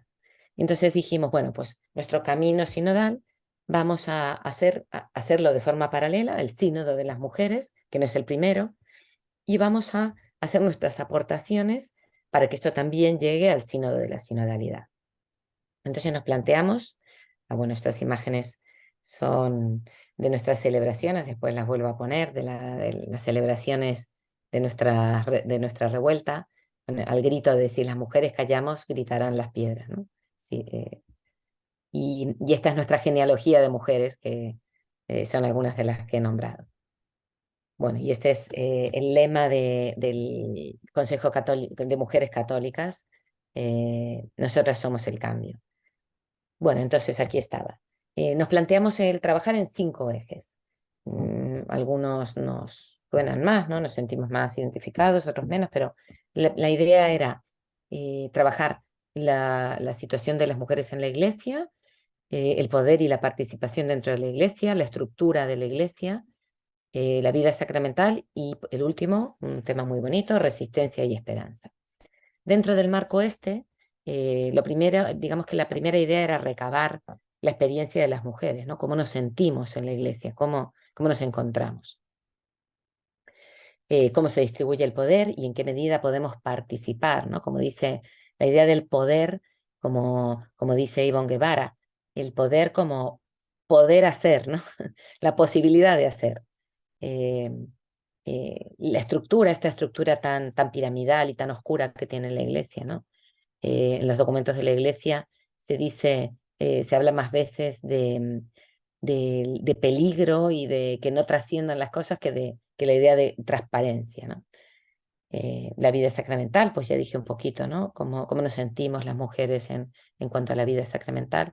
El último es muy bonito, ¿no? Ya el hecho de seguir estando aquí, de seguir queriendo que la iglesia sea nuestra casa, es un símbolo de resistencia y esperanza. Y esto lo trabajamos, y en este sentido, si queréis hacerlo, en Bolivia hay 2 mujeres que están en este grupo del Consejo Católico de Mujeres.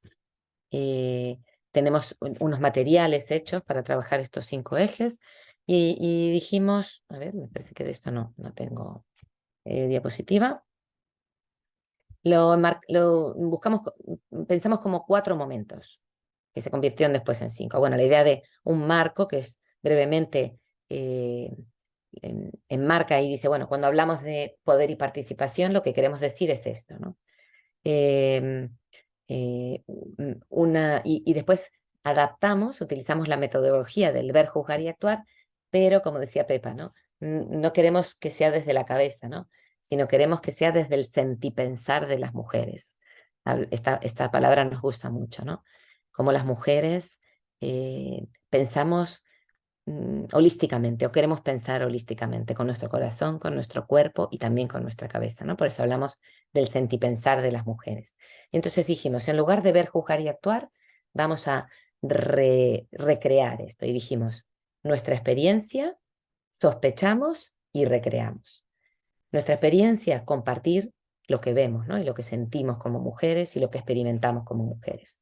Sospechamos, cómo dejamos iluminar esto por lo que nosotras llamamos la hermenéutica de la sospecha, ¿no? Esta metodología de Elizabeth Schuster Fiorenza que nos gusta, ¿no? ¿Qué hay detrás de lo que nos cuentan? Sospechamos. Y por último, recreamos las propuestas que hacemos las mujeres. Y terminábamos, era muy interesante, todo esto está grabado y está online y pueden ustedes utilizarlo y acudir a ello, con encuentros internacionales. Y los encuentros internacionales fueron riquísimos, porque eran 5 ejes, cada eje lo organizó un continente. Nosotras las latinoamericanas y las españolas que estamos juntas trabajando, organizamos el primero y realmente fue muy interesante en marzo del 22. Y la participación fue riquísima, 250 mujeres de todo el mundo, de los 5 continentes, con traducción simultánea para poder entendernos. Y en fin, de todos estos pasos recogimos una serie de propuestas y elaboramos un documento que también está a disposición de las que lo quieran, un documento con propuestas. Y estas propuestas las llevamos a Roma a la oficina del sínodo y Natalie Bequart, que es la que Francisco nombró como la primera mujer que puede votar en un sínodo, ella nos recibió a una delegación el 4 de octubre del año pasado, el 22. Es interesante porque además de las propuestas que llevamos por escrito, lo que más intentamos con ella fue transmitirle nuestra preocupación, ¿no? Qué interesante este sínodo de la sinodalidad, pero cómo van a estar las mujeres en los espacios de toma de decisión. Y la verdad que para nosotros fue un gozo cuando salió este nuevo paso, ¿no? Se van dando pasos pequeños, pero esta idea de que ahora va a haber mujeres votando en el sínodo, con voz y voto. Son pocas, pero nosotras sentimos que nuestro ejercicio de nuestros reclamos y nuestro activismo van teniendo eco, ¿no? Van produciendo su efecto. Y entonces, bueno, sabéis que ahora va a haber 70 laicos y 10 religiosas que van a participar de la asamblea con voz y voto. Y Francisco y la oficina del sínodo han pedido que de esos 70 y esas 10, la mitad sean mujeres. Ojalá se cumpla y ojalá podamos verlo, ¿no? En el sistema de votos, que era un poco lo que insistíamos nosotras a Natalie Bequart, que haya paridad de representación, ¿no? Bueno, y por ir concretando, ¿no? Algunas de las propuestas que queremos, que no he puesto en diapositivas, pero bueno, las voy diciendo. Queremos que los carismas y las vocaciones de las mujeres tengan plena acogida y reconocimiento en la Iglesia. Queremos participar en plenitud en la vida de la Iglesia. Este es el título, me parece, de la conferencia que va a dar Consuelo Vélez, que también forma parte de nuestro grupo del Consejo Católico de Mujeres Católicas. Y queremos eso, la plena participación de las mujeres en la vida de la Iglesia. Queremos que se asegure la presencia de mujeres en todas las cuestiones de toma de decisión de la Iglesia. Queremos que los puestos de liderazgo sean ocupados por capacidades, ¿no? Entendemos que el orden sagrado y estar ordenado no es sinónimo de capacidad y de competencias, ¿no? Y de habilidades. Entonces queremos que el sexo no sea un condicionante para acceder a los puestos de liderazgo. En este sentido, vuelvo a insistir en el tema de los abusos, que está directamente vinculado al abuso de poder masculino, ¿no? Queremos un liderazgo colaborativo. Queremos que la Iglesia Católica sea un referente de los derechos humanos. Es increíble, ¿no? Que cada vez más el mundo se va haciendo eco de los derechos que tenemos todas las personas, como decía Pepa, independientemente de su raza, de su sexo, de su opción. Y sin embargo, en la Iglesia vamos siglos por detrás, ¿no? Queremos erradicar el clericalismo y permitir el acceso de la mujer a todos los ministerios. A veces se nos pregunta, bueno, es que queréis la ordenación. No queremos la ordenación, queremos todo. No entendemos, ¿no? Un poco por qué se nos excluye y pensamos que esto ya es un paso que hay que dar, ¿no? Queremos que la Iglesia tenga como prioridad a los abusados y a las abusadas. Queremos que la Iglesia sea un lugar seguro para todas las personas, ¿no? Y que haya tolerancia cero hacia los abusadores. Y que el objetivo sea la reparación de los sobrevivientes, de las sobrevivientes. Queremos que se entienda la sacramentalidad de una forma mucho más abierta, mucho más rica, que todo aquello que nos hace vivir la presencia de Dios en el mundo sea considerado sacramento, ¿no? Como símbolo de la presencia de Dios. Y en este sentido queremos alentar la corresponsabilidad en la vivencia sacramental, ¿no? Queremos construir comunidades centradas en el Evangelio, comunidades inclusivas, participativas, en las que nadie se sienta excluido de la mesa de la Eucaristía. Queremos desarrollar esto de la sacramentalidad del cuidado, la teología del cuidado, ¿no? Pero sobre todo la sacramentalidad del cuidado. Vivimos en un mundo en el que hay unas desigualdades sin precedente y la devastación de la tierra está llegando a unos límites realmente sorprendentes. Y pensamos que en este sentido, esto que llamamos ecofeminismo tiene mucho que decir a nuestro planeta, ¿no? Queremos que se reconozcan las aportaciones de las teólogas feministas. Creemos que la teología feminista es un motor de cambio en la Iglesia. En Latinoamérica hay tantos grupos realmente interesantísimos, inspiradores, sugerentes, que pueden ser un motor de cambio importante, ¿no? Queremos que se elimine el lenguaje sexista y patriarcal y colonialista de las homilías, de los textos litúrgicos, de los documentos de la Iglesia. Queremos que cambie la moral sexual. Queremos que más que una moral y unas normas, tiene que haber la ética de la ternura, ¿no? Y de la misericordia, que deje de culpabilizar a las mujeres. Seguimos trabajando porque la Iglesia reconozca a todas las familias, la diversidad de familias y de identidades sexuales. Seguimos trabajando, como insistía Pepa tanto, ¿no? en la ponencia que nos dio, por luchar contra este sistema económico neoliberal que está devastando la tierra, para que todas las personas tengamos derecho a una vida digna, para que no se expolie la tierra, para que la pobreza deje de ser femenina, ¿no? Luchamos contra la feminización de la pobreza. En fin, que tenemos una comprensión del cuerpo más holística, ¿no? Y sobre todo una teología del disfrute, de la fiesta, que es tan propia de la cultura latinoamericana, ¿no? Quisiéramos que la fe cada vez tenga un diálogo más profundo con la cultura y que se incorporen las inquietudes, los sueños de las mujeres en todos los ámbitos de la Iglesia. Y para terminar, os voy a poner un vídeo que, bueno, lo he puesto un poquito más lento de lo que estaba, a ver si podemos leer los textos, que resume, es un poco spoiler, ¿no? Porque de todo este camino, de todos los ejes, hicimos un vídeo con lo que fuimos recogiendo, de este sentir pensar de las mujeres, de los sueños de las mujeres, de los deseos de las mujeres. Y bueno, creo que les va a gustar. Después en el diálogo, el tiempo que nos quede, podemos compartir un poco lo que dice este vídeo.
Nada, esto era lo último que os quería decir. Dejo de compartir. Muchas gracias, Teresa. Muchas gracias a Pepa igual. Nada, simplemente creo que es una información demasiado valiosa. Quizá sé que el tiempo ya nos está pisando, Nos pero hemos quedado un poquito justas. sí, me gustaría sí un poquito, si abusamos un poquito del tiempo de ustedes y también de los participantes, si tienen alguna duda, alguna aclaración que quieran, sería este el momento, así que les pedimos a las participantes y participantes que quieran intervenir, el micrófono es suyo. Si no, pues voy a pasar a leer unos comentarios que dejaron, ¿no? Del chat. A ver, espero unos segunditos. Solamente darle las gracias. Me ha encantado las dos ponencias que nos han presentado. Muchísimas gracias. Les agradezco desde esta parte de nuestra tierra. Ustedes están un poquito lejos, pero me han llegado al corazón. Muchísimas gracias. Muchas gracias, Toya. ¿Alguien? Gracias, Toya. Es lo único decir que miramos con mucho, que desde otros lugares del mundo estamos mirando con mucho interés, ¿vale? Lo que pasa en otros lugares, especialmente en América Latina, en este momento histórico que estamos y que seguimos sus pasos y los del pueblo y bueno, que las fronteras nos dividen, pero que también hay formas de intentar saltarlas, que estamos con ustedes, con sus luchas, sus sueños, en las periferias y en otros lugares donde también estén. Muchas gracias, Pepa. Bueno, si alguna no quisiera intervenir, voy a pasar a leer algunos comentarios y preguntas que dejaron en el chat. Creo que Marianela tiene la mano levantada. Ah, ok, ok. Marianela, ay, muchas gracias. Siga adelante. Buenos días, buenos días a todos y buenas tardes también por allá. Realmente las dos expositoras han sido muy excelentes y realmente ha sido mucho hincapié ante la realidad que estamos viviendo como iglesia, ¿no? Y a esto yo me voy de que este movimiento, y a Teresa preguntarle, el movimiento que ha surgido ha tenido respuesta en el Vaticano, estas sugerencias o tal vez estos pedidos que se han ido dando, ya que la realidad misma, ¿no? Que está surgiendo y aquí que hemos tenido, por ejemplo, en Bolivia este último tiempo, ha hecho a que uno piense, ¿no? Uno piense que la mujer, como decía, ¿no? No está para hacer los floreros, ni tampoco para hacer la limpieza, sino está para ponerse adelante y trabajar. Y hay una realidad concreta que yo vivo también en mi parroquia, es de que hay más mujeres, por ejemplo, catequistas que varones, ¿no? Entonces, ¿qué se está viendo? ¿Qué respuesta se está dando, no? Que no solamente catequistas, hay también nuestras hermanitas, ¿no? Religiosas y todo, que están habiendo mucho más que sacerdotes. Es una realidad que estamos viviendo ahora y que realmente necesitamos nuestra iglesia volcar, ¿no? Yo creo que volcar muchas cosas porque de cierta manera seguimos en este siglo, seguimos con esta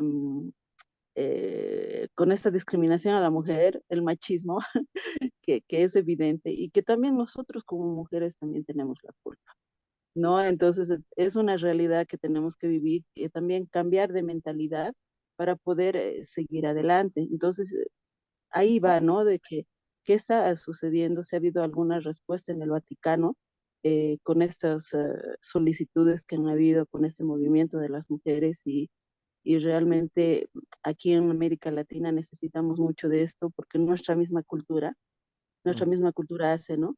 Y como anillo al dedo comentarles, ¿no? El día de ayer y antes de ayer estaba participando a unos seminarios sobre la discriminación de la mujer, la violencia y todo eso. Y ahí el defensor del pueblo decía, ¿no? Cómo en los pueblos originarios existe de que todavía la mujer no tiene ningún derecho a tener tierra, que siguen los varones, ¿no? En tener la tierra.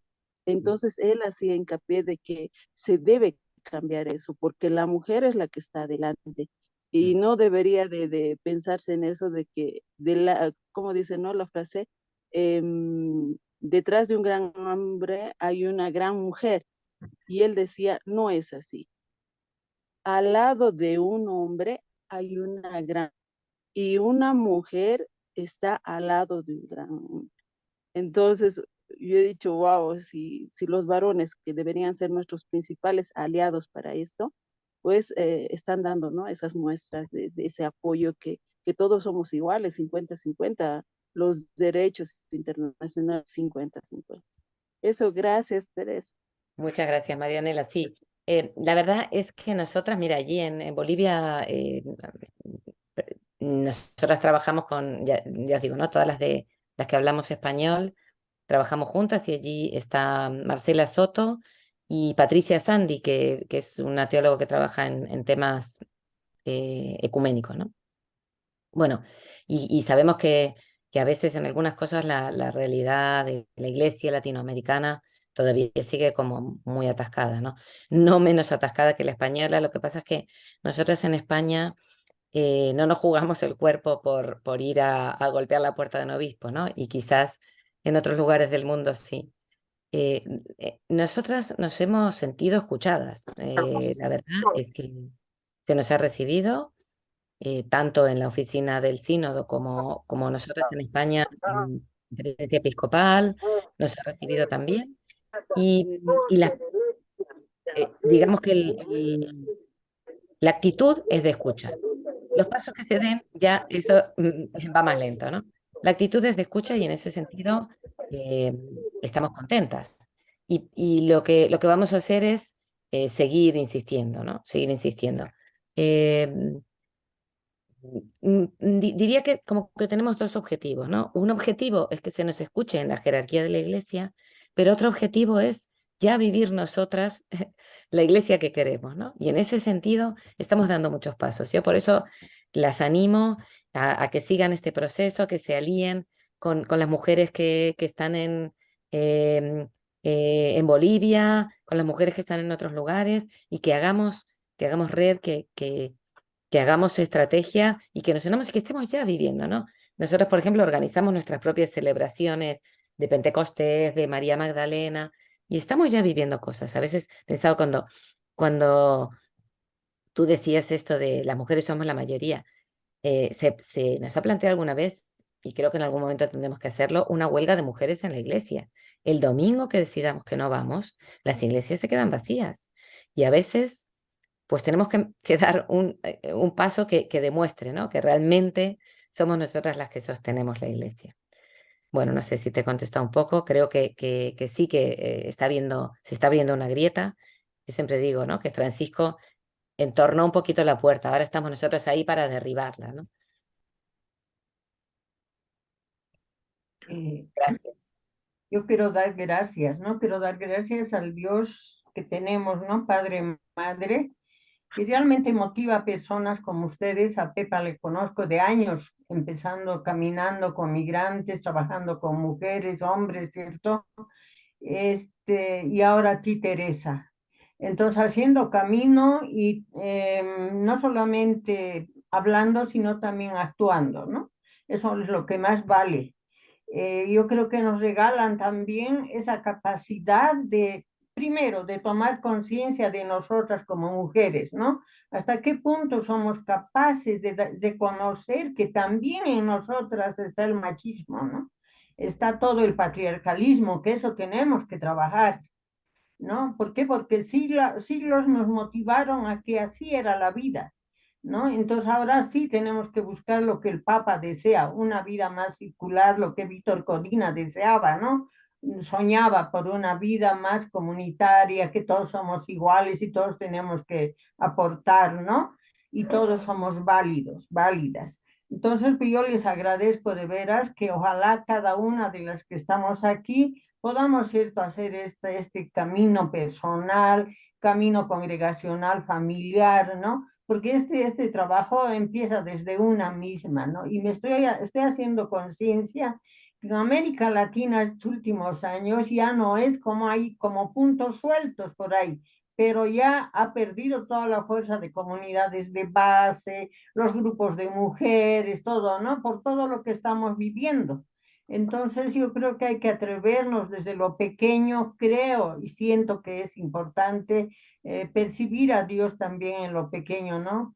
En la gente diferente, en la gente que vive contigo, ¿no? Porque la vida religiosa, lamentablemente, en muchos lugares, las que tienen obras están en sus obras, las que no hemos ido bajando a un sacramentalismo, otras haciendo todo el esfuerzo para trabajar. Aquí tengo una hermana que está de Maracaibo, ¿no? Que está metida en lo que es, ¿cierto? La periferia. Entonces ella y la otra, las dos están. Pero no así todas, todos, ¿no? Entonces esas cosas tenemos que reconocer.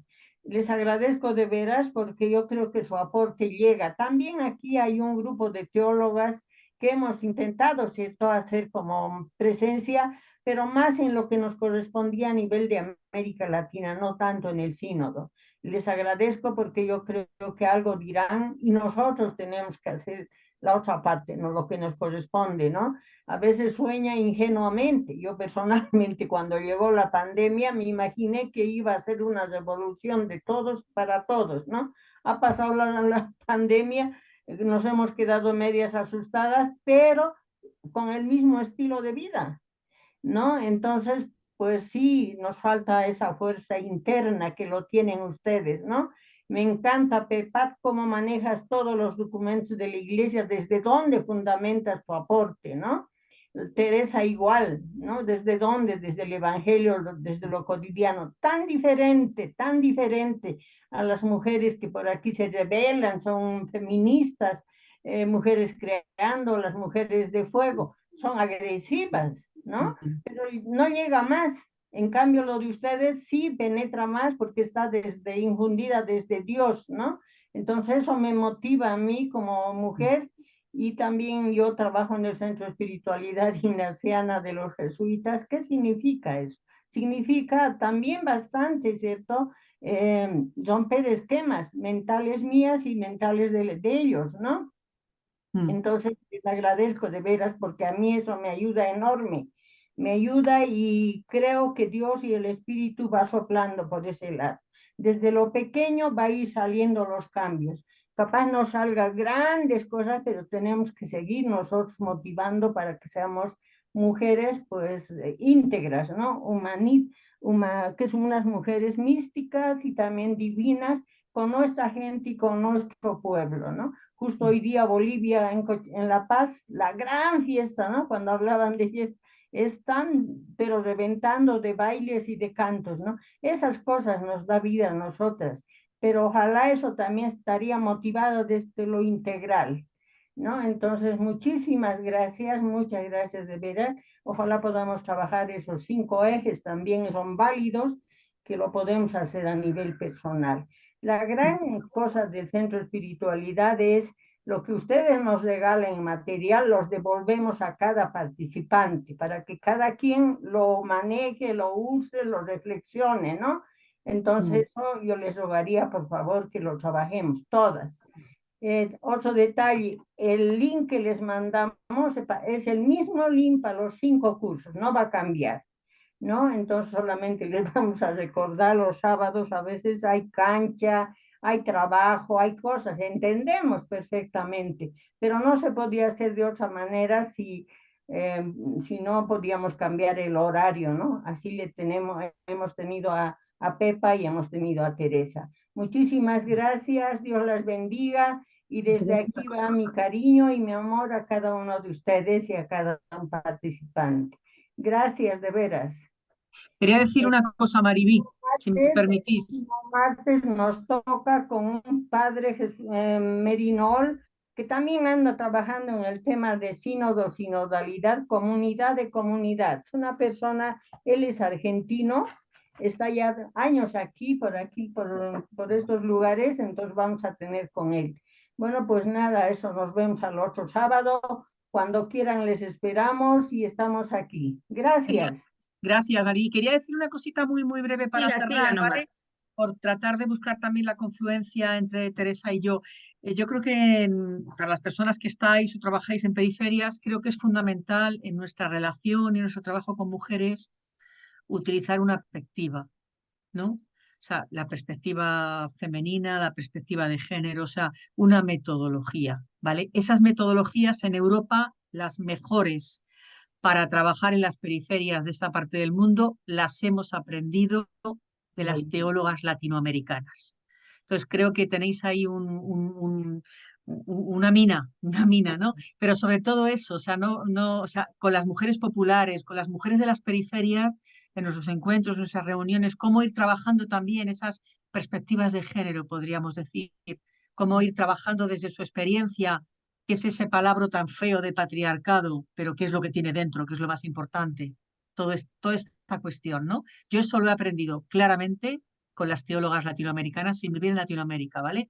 Pero de todo lo que de ellas me ha llegado. Se puede trabajar con las mujeres de las periferias desde una perspectiva de género, feminista, como la queráis llamar, ¿no? Creo que es un gran desafío hoy para las mujeres de la Iglesia y en particular para las que creemos y apostamos por las mujeres que viven en las periferias. Creo que es fundamental. Gracias. Muchas gracias, Pepa. Muchas gracias, Teresa. Realmente fue un placer tenerlas esta mañana para nosotras. Y pues nada, agradecemos mucho desde el Centro de Espiritualidad Ignaciana. Pues como lo dijo la hermana Maribí, hasta el próximo sábado. Ustedes también están invitadas a que puedan seguir participando. El link es el mismo. Pueden entrar a Muchísimas las gracias. sesiones. Y nada, simplemente nos despedimos. Un gran abrazo a la distancia. Tengan una muy Muchas buena gracias, tarde. gracias por invitarnos. Para nosotras también una alegría participar. Gracias a Gracias. todas. Hasta Adiós. luego. Adiós, adiós. Hasta luego.